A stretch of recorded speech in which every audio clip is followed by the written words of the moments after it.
remember, with great power comes great responsibility. My wife once said that the secret of a happy marriage is two good forgivers. And that's what it is. Two good forgivers. People that can forgive each other. You need to man up and manage your relationship with your mother. That's what I'm trying to do.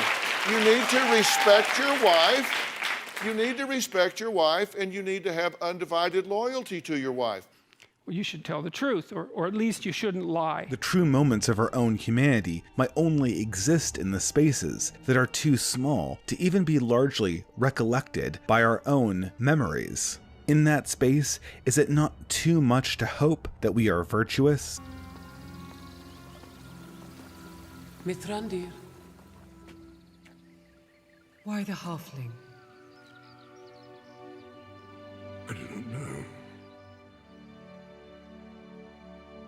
Saruman believes that it is only a great power that can hold evil in check. But that is not what I have found. I found it is the small things, everyday deeds of ordinary folk that keeps the darkness at bay. Simple acts of kindness and love. Why Bilbo Baggins? Perhaps it is because I'm afraid. And it gives me courage.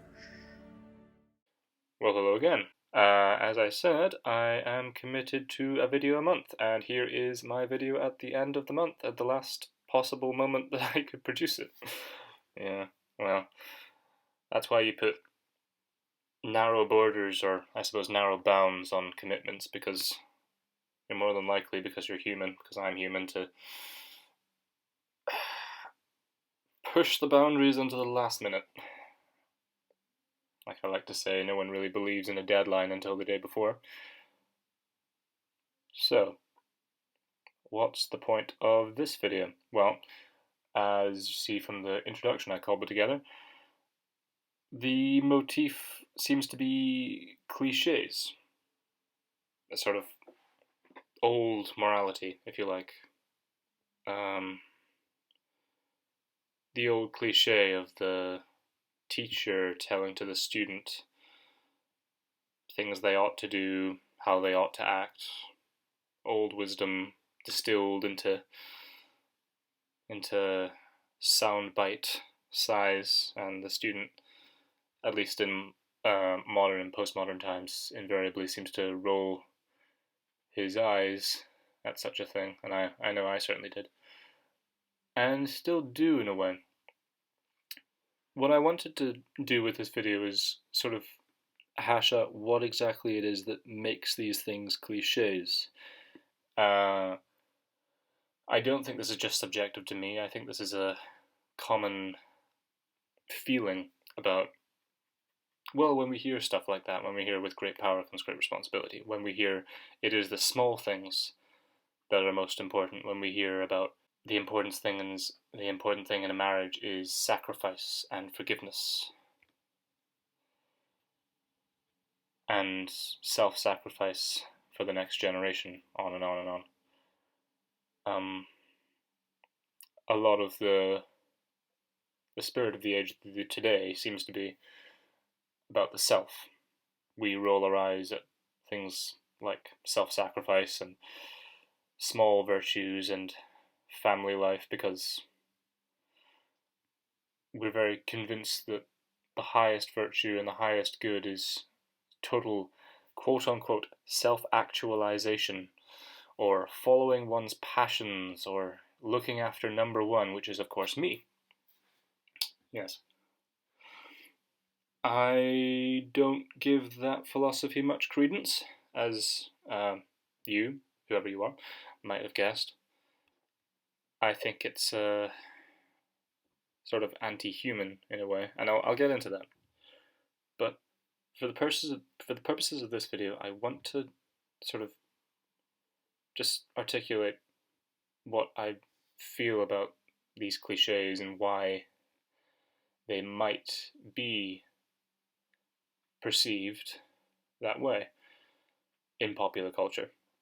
I'll never forget, about a year ago now, talking to a colleague of mine about what I was doing the night before. I was in a church group for young adults, and the topic was a certain moral question, and the discussion was, as would be expected, what is the right thing to do?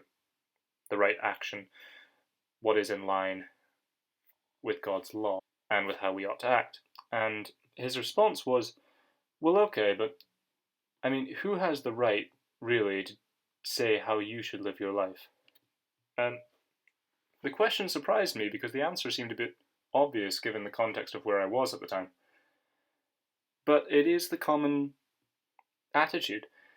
Who has the right? That's the question we always hear. Who has the right to say how you should act? Well, you do. That's the implied response. You should live for yourself. You should live as your own lawmaker and law-abider. If you're not feeling particularly mischievous and wanting to break your own law, that is. If you can even make your own law, which is another problem.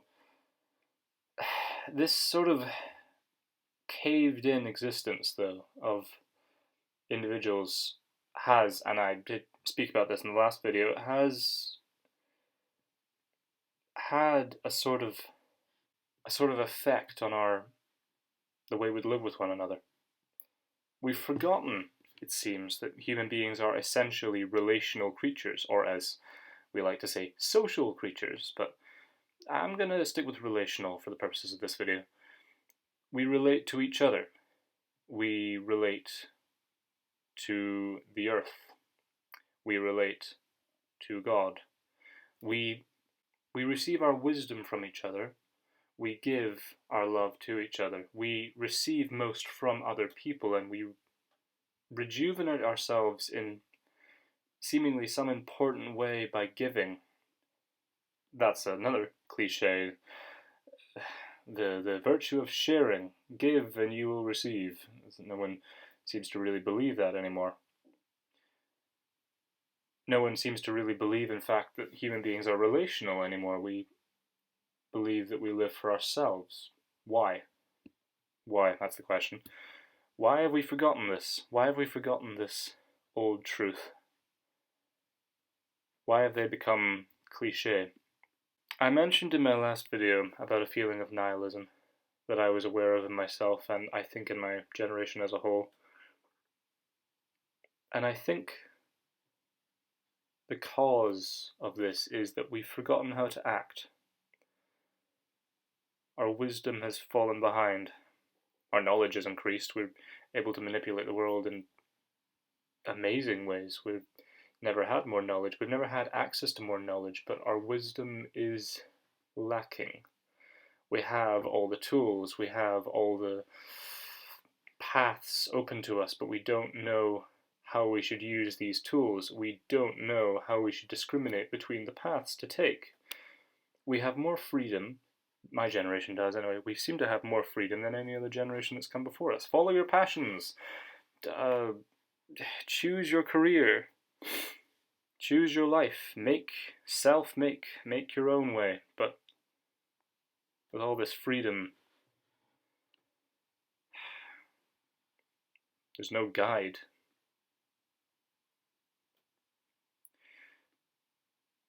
This is, and I'm going to come back to him again, you saw him in the introduction, this is what I think Jordan Peterson was doing.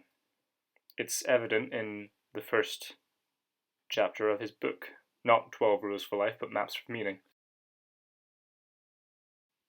Chapter 1. Object and Meaning.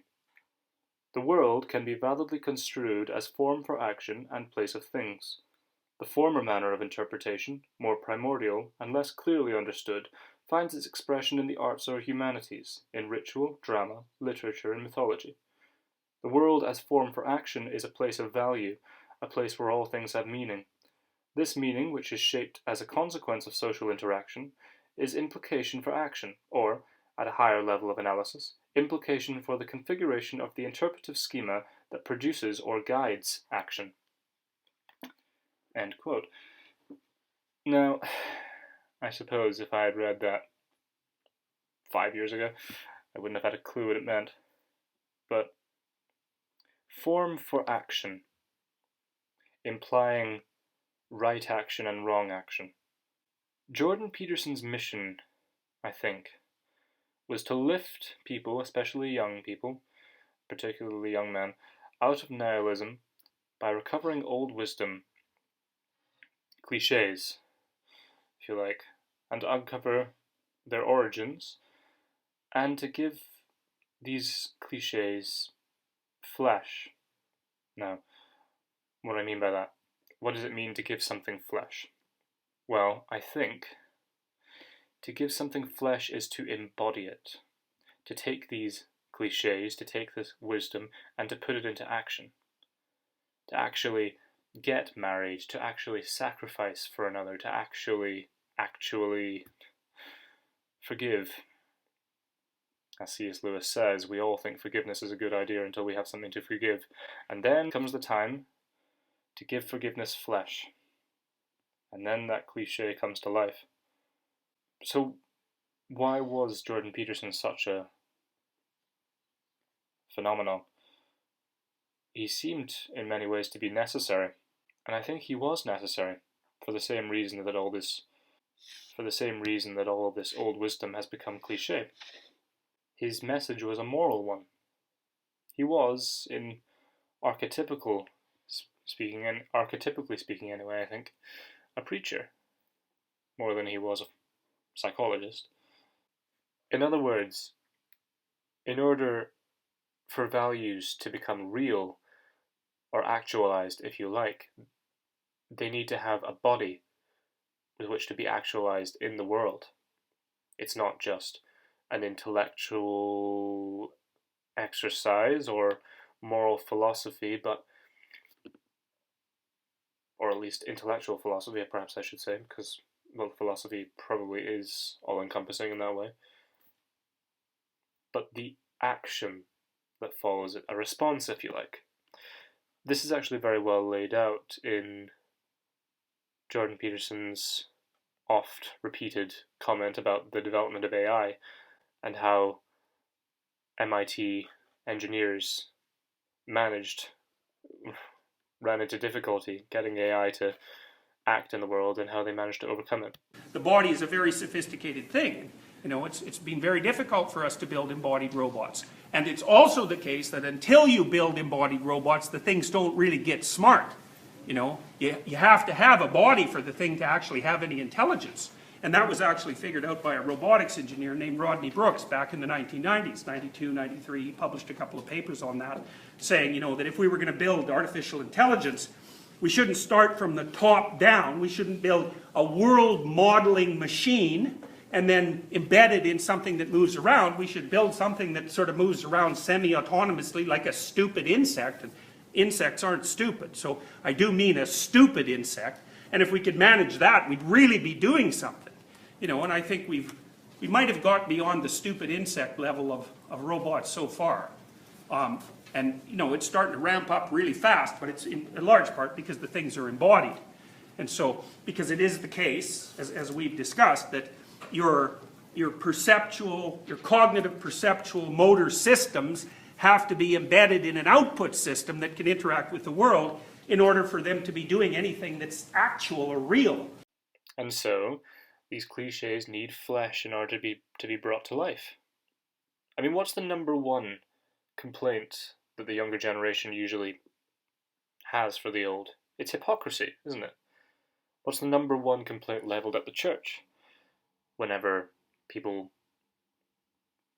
measure up the church's moral failings with a pretty, I don't mean to offend anyone, but pretty explicitly Christian measuring stick. It's hypocrisy. It's, you don't love gay people, you don't love trans people, you are exclusionary, and you're not supposed to be. Why? Because that's not what your moral wisdom tradition holds out. That's not what you're supposed to be about. It's hypocrisy, and it's the thing that destroys moral legitimacy. And so, to bring this back to the introduction. What is one of the most difficult cliches to figure out intellectually? Well, it's the importance of small things. The importance of standing up for the weak and the oppressed. This kind of thing is almost impossible to figure out intellectually, as any reading of Nietzsche will make perfectly clear. Obviously, if you just sit and think about it in evolutionary terms, and in terms that where your goal is the highest good as far as health and success for the species, the will of the strong and the right of the strong is the highest good. And yet, Jesus said, "The first among you will be last, the last among you first." Who is greater at the table, at a dining table, he who serves or he who reclines? Surely he who reclines, but I tell you, it is he who serves that is the greatest. I'm paraphrasing, I don't have the words in front of me, but these things, without flesh, they die. Without action, they are just cliché. You can say all you want, that, oh yes, to stand up for the marginalized and the small and the oppressed and the weak, that is good, but that's just living in an afterglow of Christian civilization. As long as these things are just said, they're going to be lost. Now, why am I bringing this back to Christianity again? Well, because I think that's where this old wisdom, these old cliches all come from. No, not all of them. There's some values that you can take from the Greco-Roman civilization that has influenced us a great deal. But particularly the importance of small virtues over large-scale political revolutions and upheavals and important big people doing important big things in the world. That is the one that I find the most cliche when I hear it. And so, once again, why am I taking this back to the Bible? Well, many of you will know the Ten Commandments. It's part of the book of Exodus and Deuteronomy. If you actually read the book of Exodus and Deuteronomy, though, they're not actually given in a strict list. I mean, of course, they are etched on stone, and that's the summary, but they're embedded in a story. And that story is a story about God and his people, and God talking to his people through Moses, and God telling Moses these things, not as a list of rules to be followed necessarily, but to reveal more of himself. And what does that mean? I recently have been told from an Old Testament scholar that the Torah in traditional Jewish culture, the name for it is God made flesh. The Ten Commandments, the law, are God expressing to his people, this is who I am. This is who I want you to be, because I want to be in relationship with you. This is how you ought to act, because these things are good, and if you do them, you will prosper. And that's only attached to one of the commandments. But the point I think I'm trying to make in this video is that we have become, in many ways, digital machines, outputting and inputting through a very narrow bandwidth of a digital device. We're like nodes in a network.